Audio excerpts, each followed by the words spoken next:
एक तरफ जहां चिराग पासवान के बड़बोलेपन के कारण उनकी पार्टी टूटने के कगार पर है और खबर तो यहां तक आ रही है कि 3 सांसद बीजेपी में शामिल हो सकते हैं। इसके बाद चिराग पासवान ने गुप्त और सीक्रेट मीटिंग की और इसके तुरंत बाद वह दिल्ली पहुंचते हैं और भारतीय जनता पार्टी के कद्दावर नेता और केंद्रीय गृह मंत्री अमित शाह से उनकी मुलाकात होती है। लेकिन इससे भी बड़ी खबर ये आ रही है कि चिराग पासवान की संसद की सदस्यता अब खत्म होने वाली है और बीजेपी के बड़े नेता ने इसकी शिकायत दर्ज करा दी है और इस मामले की अब सुनवाई भी होने वाली है। और चिराग पासवान के बारे में कहा जा रहा कि उन्होंने चुनावी एफिडेविट में, जो कि चुनाव आयोग को उन्होंने दिया था, जिसमें काफी सारी झूठी जानकारी दी थी और इसी झूठी जानकारी देने के कारण चुनाव आयोग उन पर कार्रवाई कर सकता है, उनकी संसद की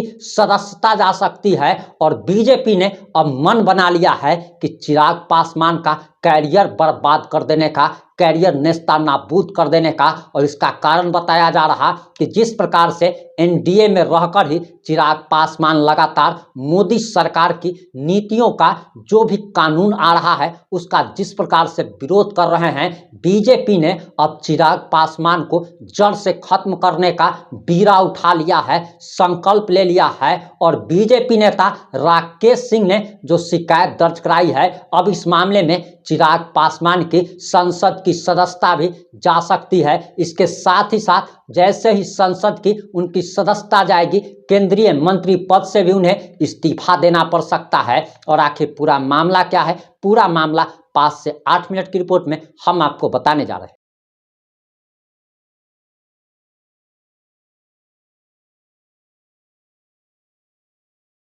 नमस्कार, मैं प्रिंस कुमार सिंह और आप देख रहे हैं पॉजिटिव इंडिया। इस वक्त की सबसे बड़ी खबर, चिराग पासवान की संसद की सदस्यता जा सकती है और इसके साथ ही साथ उन्हें मंत्री पद से भी हाथ धोना पड़ सकता है। और बीजेपी ही उनके खिलाफ ये कार्रवाई कर रही है और चिराग पासवान को मोदी का विरोध करना इतना महंगा पड़ जाएगा, ये चिराग पासवान ने सपने में भी नहीं सोचा था। सबसे पहले आप बीजेपी नेता राकेश सिंह को सुनिए, जिस बीजेपी नेता राकेश सिंह ने चुनाव आयोग से चिराग पासवान की संसद की सदस्यता खत्म करने का प्रार्थना किया है और इस मामले में सुनवाई होने वाली है। आप सबसे पहले बीजेपी नेता राकेश सिंह का बयान सुन लीजिए, उसके बाद हम आपको आगे की बात बताएंगे।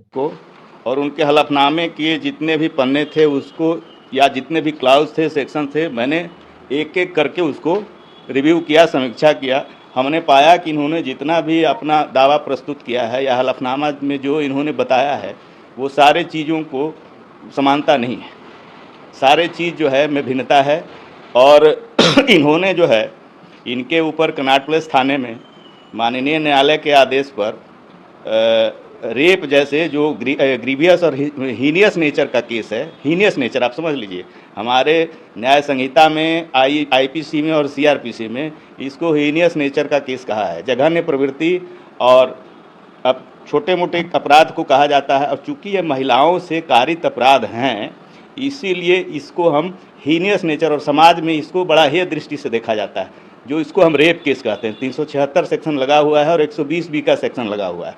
दैट्स कॉल कि ये जघन्य अपराध में सन 2021 से अभियुक्त हैं और इन्होंने अपने उस हलफनामे में 2024 में हाजीपुर से हुए चुनाव के बारे में चुनाव अधिकारी, रिटर्निंग ऑफिसर, कलेक्टर को इस बात की जानकारी नहीं दी है।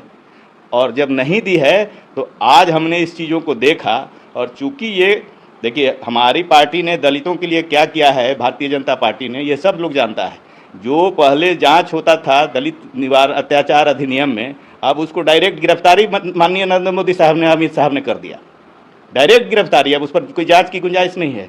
जब माननीय प्रधानमंत्री दलितों के लिए इतना चिंतित हैं, माननीय गृह मंत्री, और उन्हीं के कृपा पात्र पर ये चुनाव जीत के आए हैं, इनका अपना कोई वजूद है, ये रंगासियार हैं। मैं बता रहा हूँ आपको, मैं भी मगध प्रमंडल के भूमिहारों के वंश से, उपज से पैदा हुआ। आप ये समझ लीजिए, मगध प्रमंडल में सन 1994 से भूमिहार के हकूक़ की लड़ाई लड़ रहा हूँ। अगर वो पासवान का नेता है तो मैं भी भूमिहार का, बिहार का नेता हूँ। मैं अगर हमको बीजेपी बाद में टारगेट करेगी या कोई पार्टी टारगेट करेगा कि आप जो है लीडर नहीं हैं, तो इसको कैसे मंजूर होगा? हमने खून पसीना बहाया है समाज के लिए। नहीं तो आपने चिराग पासवान के खिलाफ क्या क्या आरोप लगाए हैं? नहीं, हमने आरोप नहीं लगाया है। मतलब आपने क्या हमारे पास जो भी मुद्दे हैं वो तथ्य हमारे पास प्रामाणिक हैं, आप ये समझ लीजिए, सर्टिफाई हैं, जिसको देश का कानून और संविधान और नियम मानता है। हमारे पास प्रामाणिक साक्ष्य हैं। आपने कहाँ इसे सबमिट किया? हमने इस चीज को भिन्न भिन्न तरह के इन पर परिवाद आरोप पत्र दाखिल हुए हैं। ये आरोप पत्र माननीय उच्च न्यायालय में भी दाखिल हुए हैं। ये आरोप पत्र माननीय उच्चतम न्यायालय, जिसको अपेक्स कोर्ट कहा जाता है, मैं लर्नेड आदमी हूँ, मैं वो कोई उठाई गिरा हमारे बारे में अगर कह रहा है कि मैं बीजेपी में नहीं हूँ, तो मैं आपको बता देना चाहता हूँ। और कोई सिपाही किसी डीजीपी को बीजेपी से नहीं निकाल सकता है। हमारे प्रदेश अध्यक्ष की बात हुई थी हमारी, उन्होंने कल फ़ोन किया कि हम मिलना चाहते हैं। चूँकि मैं 2 साल से अस्वस्थ हूँ और चूँकि 6 महीने में गंगाराम अस्पताल में यमराज से हमने मौत से जूझा है और मौत को हरा के हम वापस आए हैं, तो हम अब बीवी के जेवर और बच्चों को कपड़े देने के लिए और मकान बनाने के लिए राजनीति नहीं कर रहे हैं। जो भी नैसर्गिक न्याय की दिशा में कदम होगा हम उठाएंगे, अपने समाज, अपने जाति, अपने भूमिहार के लिए उठाएंगे। और जो ऐसे ऐसे रंगा सियार हैं इनको वापस भेजेंगे बिहार से, इनको बिहार में टिकने नहीं देंगे। तो आपने कहाँ पे कंप्लेन? हमने माननीय उच्चतम न्यायालय से लेके, चूंकि ये जुडिशली मामला है हाजीपुर, ये इसके पहले याचिका आई है। आपको ये याचिका जब है, आपको दिल्ली उच्च न्यायालय में, माननीय दिल्ली उच्च न्यायालय के समक्ष ये याचिका आई थी, लेकिन चूंकि माननीय उच्च न्यायालय दिल्ली ने कहा कि चूंकि ये मामला बिहार हाजीपुर का है, इसलिए आप बिहार हाजीपुर का जो जुडिशियरी वो कोर्ट है, state apex court, Patna high court में आप जाइए। तो उन्होंने पटना हाई कोर्ट नहीं आए, लेकिन हम फ्रेम में जो उसका बाउंडेशन है। आपने बीजेपी नेता राकेश सिंह का बयान सुन लिया होगा और आपको बताते चले कि चिराग पासवान की पार्टी के 5 सांसद 2024 के लोकसभा चुनाव में जीत कर आए हैं।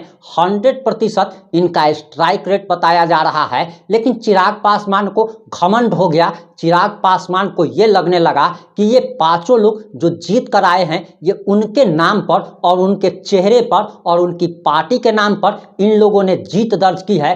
जबकि चिराग पासवान को ये समझना चाहिए था कि जिस मोदी का हनुमान होने का वह दावा करते हैं, उसी मोदी के नाम पर उनके 5 लोग सांसद बने हैं, जीत कर आए हैं। उनके 5 कैंडिडेट ने जीत दर्ज की, इसमें मोदी का बहुत बड़ा योगदान है। लेकिन चिराग पासवान जो है अंधे हो चुके हैं और कहा जा रहा कि घमंड जो है अच्छों को खा जाता है। लगातार चिराग पासवान मोदी सरकार की नीतियों का उस समय विरोध कर रहे हैं जब वह केंद्रीय मंत्रिमंडल में मंत्री पद पर सुशोभित हैं, मंत्री पद पर हैं। एक तरफ जहां उन्होंने लेटरल एंट्री का विरोध किया, वहीं दूसरी तरफ उन्होंने मोदी सरकार ने वक्फ बोर्ड पर जो कानून लाया है उसका भी विरोध कर दिया। वक्फ बोर्ड तो क्या कर रहा है कि सारी सरकारी संपत्ति और निजी संपत्तियों पर कब्जा कर रहा है और उसके पक्ष में चिराग पासवान का उतरना कहीं ना कहीं बताता है कि चिराग पासवान अपनी हैसियत भूल चुके हैं। उन्हें अंदाजा नहीं रहा कि मोदी के कारण ही उनकी पार्टी के 5 लोग जीत कर आए थे। इसके साथ ही साथ उन्होंने सुप्रीम कोर्ट ने क्रीमी लेयर पर जो निर्णय दिया उसके विरोध में भी ये उतर गए, जबकि मोदी सरकार की इसमें किसी प्रकार की कोई गलती नहीं थी, ये सुप्रीम कोर्ट का निर्देश था। और सबसे बड़ी बात, जीतन राम मांझी ने चिराग पासवान का विरोध किया है और कहा है कि चिराग पासवान सिर्फ खुद मलाई खाना चाहते हैं। मांझी यानी कि मुसहर या फिर डोम, जिनको डोम राजा कहा जाता है, इन सारी जातियों को आरक्षण का लाभ नहीं मिल पा रहा है और चिराग पासवान अकेले मलाई खाना चाहते हैं। और चिराग पासवान का स्वार्थी होना इस बात से झलकता है कि चिराग पासवान अकेले मलाई खाना चाहते हैं। दूसरे महादलित की जो जातियां हैं उसके बारे में वो थोड़ा भी नहीं सोचते और सिर्फ अपने फायदे के बारे में सोचते हैं। वहीं आपको बताते चले कि जिस प्रकार से उन्होंने भारत बंद का भी समर्थन कर दिया था, मोदी सरकार के लगातार नीतियों का वह खुलेआम विरोध कर रहे हैं और कहा जा रहा कि अगर मोदी सरकार से उन्हें कोई भी दिक्कत है तो कैबिनेट की मीटिंग होती है, वो गृह मंत्री अमित शाह तक, प्रधानमंत्री नरेंद्र मोदी तक पहुंचते हैं तो डायरेक्ट उनको कहना चाहिए था, मीडिया में ये सारी बातें नहीं कहनी चाहिए थी। लेकिन चिराग पासवान को मोदी का विरोध करना काफ़ी भारी पड़ने वाला है। बीजेपी नेता ने अपने शिकायत में कहा है कि जिस बुंदेलखंड विश्वविद्यालय से चिराग पासवान ने computer engineering institute of engineering and technology college से 2005 में बीटेक की पढ़ाई करने का दावा किया है, वह पूरी तरीके से गलत है। इन आरोपों के बाद से ही चिराग के शैक्षणिक योग्यता पर अब प्रश्न चिन्ह लगना शुरू हो चुका है। वहीं सवालों के बीच बुंदेलखंड यूनिवर्सिटी ने अपने रिपोर्ट में बताया है कि Chirag Paswan computer science engineering के सिर्फ 3 सेमेस्टर में पास किए हैं, यानी कि इनके पास डिग्री नहीं है, इन्होंने पूरा सेमेस्टर कंप्लीट नहीं किया है और इन्होंने अपने बारे में झूठी जानकारी चुनाव आयोग को दी है। वहीं इस मामले में बुंदेलखंड विश्वविद्यालय इंजीनियरिंग विभाग के शिक्षक डॉक्टर ब्रिजेंद्र शुक्ला ने बताया कि बनारस यूनिवर्सिटी में चिराग पासवान ने कंप्यूटर साइंस एंड इंजीनियरिंग में प्रवेश लिया था। इसके बाद साल 2005 में उन्होंने पहले सेमेस्टर की परीक्षा दी, लेकिन कुछ व्यक्तिगत कारणों के चलते बाद में उन्होंने परीक्षा दी ही नहीं। तो आखिर वो अपने आप को इस यूनिवर्सिटी से पास आउट कैसे बता सकते हैं। वहीं हलफनामे में उन्होंने काफ़ी सारी झूठी जानकारी दी है। उन्होंने अपने खगड़िया का पता बताया ही नहीं, उन्होंने पटना का पता बताया है, जबकि सभी लोग जानते हैं कि चिराग पासवान का पैतृक घर जो है वो खगड़िया में है और इसके बारे में भी चिराग पासवान ने झूठी जानकारी दी थी और इसी को लेकर उनकी संसद की सदस्यता खत्म हो सकती है और बीजेपी नेता की शिकायत पर ही कार्रवाई होना तय बताया जा रहा है। इन सारे मामलों में जैसे ही कुछ नया अपडेट आएगा हम आप लोगों तक जरूर पहुंचाएंगे। जुड़े रहें हमारे साथ। जय हिंद, जय भारत।